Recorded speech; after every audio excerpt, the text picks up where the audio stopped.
पर्यावरण शिक्षा में आज हम भूमि के नष्ट अथवा दूषित होने के कारण जानेंगे कि भूमि क्यों नष्ट होती जा रही है और वह क्यों दूषित हो रही है।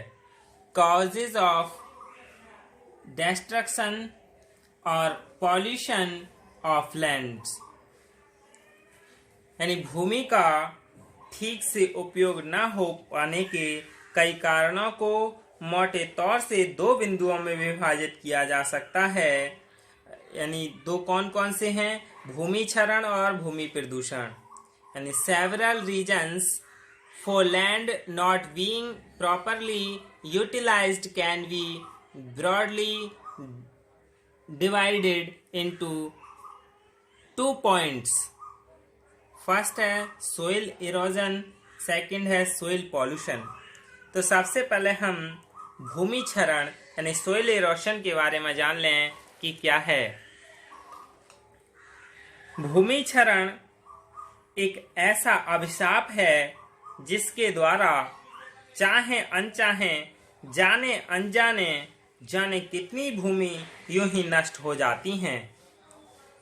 Land degradation is caused by which no matter how much land is destroyed, whether it is unwanted or unknown, पिछले 100 से 200 वर्षों की अवधि में बनी मिट्टी की ऊपरी सतह यानी टॉप सोइल कुछ ही दिनों में तेज वर्षा अथवा आंधी और तूफान से बह जाती है अथवा उड़ जाती है।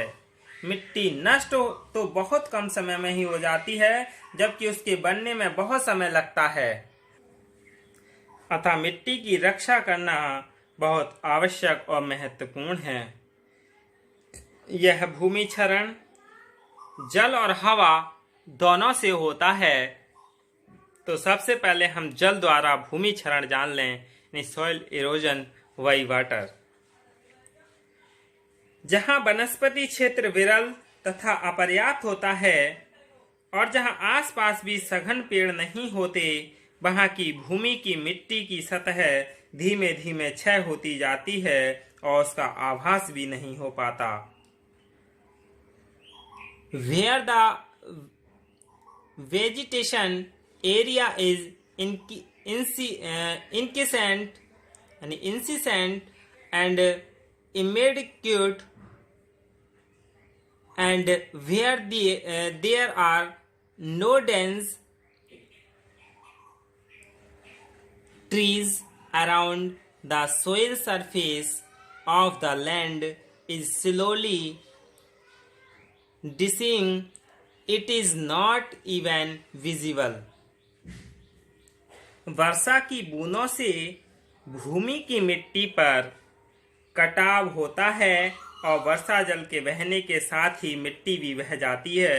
यदि तेज वर्षा होती है तो यह कटाव और भूमि क्षय और शीघ्र तथा अधिक होता है।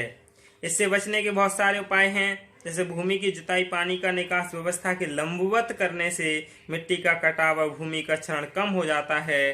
खेतों व भूमि के आसपास घने वृक्ष लगाए जाएं, क्योंकि वर्षा की तेज बूंदों को वृक्ष अपने ऊपर लेकर बूंदों की तेजी को कम करता है तथा फिर पानी को मिट्टी में से धीमे धीमे जाने देता है। और खेतों तथा भूमि भाग के ऊपरी हिस्सों में जहां से वर्षा के पानी की आवक है, छोटे छोटे एनीकट बनाए जाएं, जिससे पानी उस एनीकट में रुक जाए तथा फिर उसे अपनी सुविधा में धीरे धीरे कम गति से काम में ले सकें। दूसरा पढ़ते हम वायु द्वारा भूमि क्षरण यानी सोइल इरोजन बाय वाइंड। वायु के तेज प्रवाह से भी भूमि क्षरण होता है। वायु अपने साथ मिट्टी के छोटे छोटे कणों को भूमि में उठाकर बहुत दूर ले जाती है तथा वहां से पुनः वायु वेग के साथ ये मिट्टी कण एक तूफान के रूप में बहुत दूर उड़ जाते हैं और पिछले भूमि भाग को यूं ही छोड़ जाते हैं। The rapid flow of air also causes land degradation.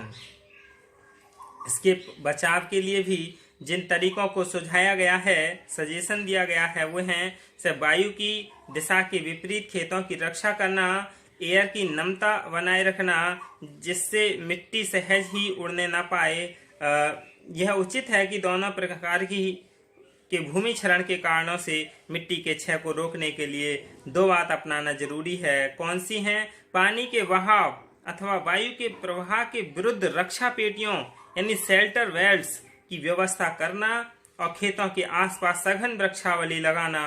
इससे काफी सीमा तक भूमि क्षय रुक सकता है। इसके बाद है भूमि प्रदूषण यानी सोइल पॉल्यूशन। भूमि प्रदूषण जान लेते हैं।